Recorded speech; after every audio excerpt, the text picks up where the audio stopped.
اللہ تعالیٰ نے دنیا میں بہت سے ایسے لوگوں کو بھیجا جنہوں نے پوری دنیا پر حکومت کی۔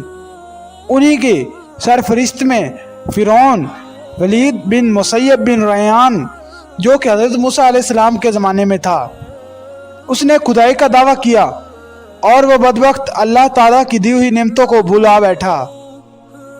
اس بدبخت نے کس سے شادی کی؟ کیا وہ اس عورت سے صحبت کر سکا؟ کیا اس فرعون کے کوئی اولاد تھی؟ اور حضرت موسیٰ علیہ السلام نے فرعون کے گھر میں کیسے پرورش پائی؟ اور فرعون کی بیوی نے حضرت موسیٰ علیہ السلام پر کس طرح ایمان لایا؟ ناظرین گرامی، ان تمام تر سوالات کے جوابات قرآن و حدیث کی روشنی میں ہم آج کی اس ویڈیو میں ہم آپ کو بتائیں گے۔ فرعون نے ریان بن ولید کی پوتی حضرت آسیہ کو شادی کا پیغام بھجوایا۔ یاد رہے، ریان بن ولید وہی بادشاہ تھا جو حضرت یوسف کے دور میں تھا، لیکن وہ حضرت یوسف علیہ السلام پر ایمان لایا اور اس نے حضرت یوسف کو عزیز مصر بھی بنایا۔ خیر، جب حضرت آسیہ کو فرعون نے شادی کا پیغام دیا تو ان کے والد اور حضرت آسیہ کو بھی ناگوار گزرا، کیونکہ فرعون مصر پہلے دن سے ہی ظالم و بریت کے لیے مشہور تھا۔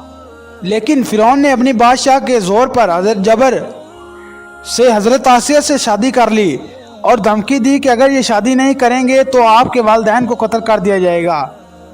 شادی ہونے کے بعد بھی اللہ نے حضرت آسیہ کو فرعون سے محفوظ رکھا، وہ آپ پر قادر نہ ہو سکا۔ اس بارے میں مفسرین لکھتے ہیں کہ شادی کی پہلی رات جب فرعون حضرت آسیہ سے ہم بستری کے لیے گیا تو کمرے میں گیا تو اللہ نے اس پر نیند کا ایسا غلبہ ڈالا کہ وہ ساری رات ہی سوئے رہا۔ کچھ کتابوں میں لکھا ہے کہ اللہ نے فرعون کو نامرد کر دیا تھا جس سے وہ حضرت آسیہ سے صحبت ہی نہ کر سکا، اور بعد نے لکھا ہے کہ فرعون کو ایک ایسی عجیب بیماری تھی کہ طبیبوں نے اس کو ساری عمر صحبت سے منع کر دیا۔ دیکھا جائے تو یہ بھی حضرت آسیہ کی ایک طرح سے کرامت ہے کہ اللہ نے انہیں کیسے فرعون کے ناپاک جسم سے محفوظ رکھا۔ بعض روایات کی ایک میں ہے کہ فرعون کی ایک بیٹی کا بھی ذکر ملتا ہے۔ آپ کو یہ بتاتے چلیں کہ وہ لڑکی انہوں نے کسی سے لے کر پالی تھی، وہ فرعون کی اپنی بیٹی نہیں تھی۔ ایک رات فرعون نے خواب میں دیکھا کہ اس کے محل کا نابود ہو گیا۔ خوف و وحشت کا اس کا پورا وجود لرزنے لگا۔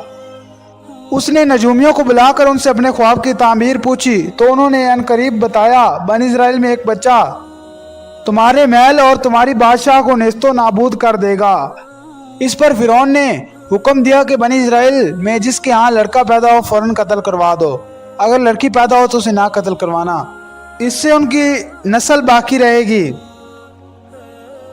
جب حضرت موسیٰ علیہ السلام پیدا ہو رہے تھے تو ان کی والدہ نے فرعون کے سپاہیوں کو دیکھا اور انہیں ایک جلتے ہوئے تندور میں ڈال دیا۔ پھر حضرت موسیٰ علیہ السلام کی والدہ نے فرعون کے سپاہیوں کے ڈر سے حضرت موسیٰ کو ایک صندوق میں رکھ دیا اور دریا میں ڈال دیا۔ دریا سے ایک نہر نکل کر فرعون کے محل میں جاتی اور اس کے پاس سے گزرتی۔ وہاں حضرت آسیہ بھی بیٹھی تھی۔ انہوں نے صندوق دیکھا اور فرعون کے سپاہیوں نے صندوق اٹھایا، فرعون کو محل میں لے کر آئے اور حکم دیا کہ اس کو کھولا جائے۔ جب اس کو صندوق کو کھولا گیا تو اس میں سے ایک خوبصورت بچہ نکلا۔ قبطی زبان میں پانی کو منہ اور درخت کو سی کہتے ہیں، اور یہ صندوق پانی اور درختوں کے درمیان پایا گیا۔ اسی وجہ سے حضرت بی بی آسیہ رحمۃ اللہ علیہ نے آپ کا نام موسیٰ رکھا۔ حضرت آسیہ نے حضرت موسیٰ کے چہرے پر نور دیکھا تو انہیں نے حضرت موسیٰ کو اپنا بیٹا بنا لیا اور فرعون سے کہنے لگی، یہ میری اور تمہاری آنکھوں کی ٹھنڈک ہے، اسے قتل نہ کرو۔ لیکن نامرد فرعون کہنے لگا، اسے تم ہی رکھ لو، مجھے اس کی کوئی حاجت نہیں۔ حضرت محمد صلی اللہ علیہ وسلم نے فرمایا، اگر آسیہ کی طرح فرعون بھی اس بات کا اقرار کرتا کہ یہ بچہ اس کی آنکھوں کی ٹھنڈک ہے تو اللہ اسے ضرور ہدایت عطا فرماتا، جیسے حضرت آسیہ کو عطا فرمائی۔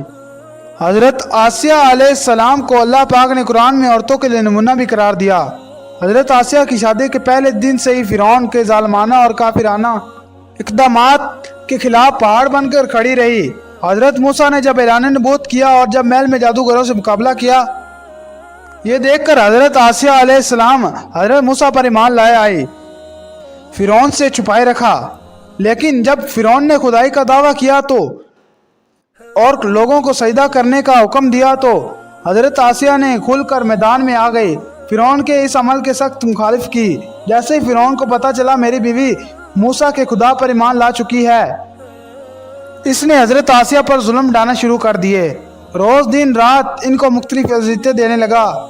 فرعون جیسا کافر شور بھی ان کے ایمان کو متزلزل نہ کر سکا، لیکن فرعون نے بہت زیادہ کوششیں کی تاکہ کسی نہ کسی طرح انہیں راہ راست سے منحرف کر دیا جائے، لیکن وہ ایسا نہ کر سکا، اور حضرت آسیہ کو ان تمام اذیتوں کے بعد بھی اپنے خدا کی عبادت میں نہ ہٹا سکا۔ حضرت موسیٰ کے چاہنے والوں کو فرعون کے سپاہیوں کے ہاتھوں ظلم و ستم کی بھیٹ چڑھ رہے تھے، انہوں نے بے دردی کے ساتھ قتل کر دیا جاتا رہا، یہاں تک کہ فرعون نے حضرت موسیٰ پر ایمان لانے والے ایک شخص جس کو قرآن کریم نے مومن آل فرعون کے نام سے یاد کیا ہے، بڑی ہی بے دردی سے قتل کر دیا، جس کے بعد حضرت آسیہ کا صبر کا پیمانہ لبریز ہو گیا اور کھلم کھلا فرعون کی مخالفت کرنے لگی۔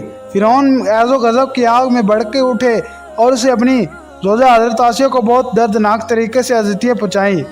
اس ظلم پر ان پر بڑے بڑے عذاب کیے گئے، ان کو بہت زیادہ مارا اور زود و کوب کیا گیا اور چومینگنا کر دیا، یعنی 4 کونٹیوں میں آپ کو گاڑ دیا، جس سے حضرت آسیہ ہل بھی نہ سکتی تھی، اور بھاری پتھر ان کے سینے پر رکھ دیا، ان کو ریت پر دھوپ میں لٹایا اور پانی بند کر دیا۔ اللہ اکبر! ایک دفعہ ذرا سوچئے دوستو، تنہا عورت اور ظالم و جابر شور کا محل، ہاتھوں اور پیروں میں کیلیں ٹھوک دی، گرم ریت پر لٹایا ہوا اور سینے پر ایک بھاری پتھر رکھ دیا، پھر بھی حضرت آسیہ علیہ السلام عظمت و استقلال کے ساتھ ان مصائب کے باوجود قائم و دائم رہی اور فرعون کے کفر سے خدا کی پناہ مانگتی چے۔ ایک روایت میں یہ بھی ہے کہ فرعون نے حضرت آسیہ کی کھال اتروا دی، پھر ان کو چٹان سے گروا دیا، آپ کا مزار پر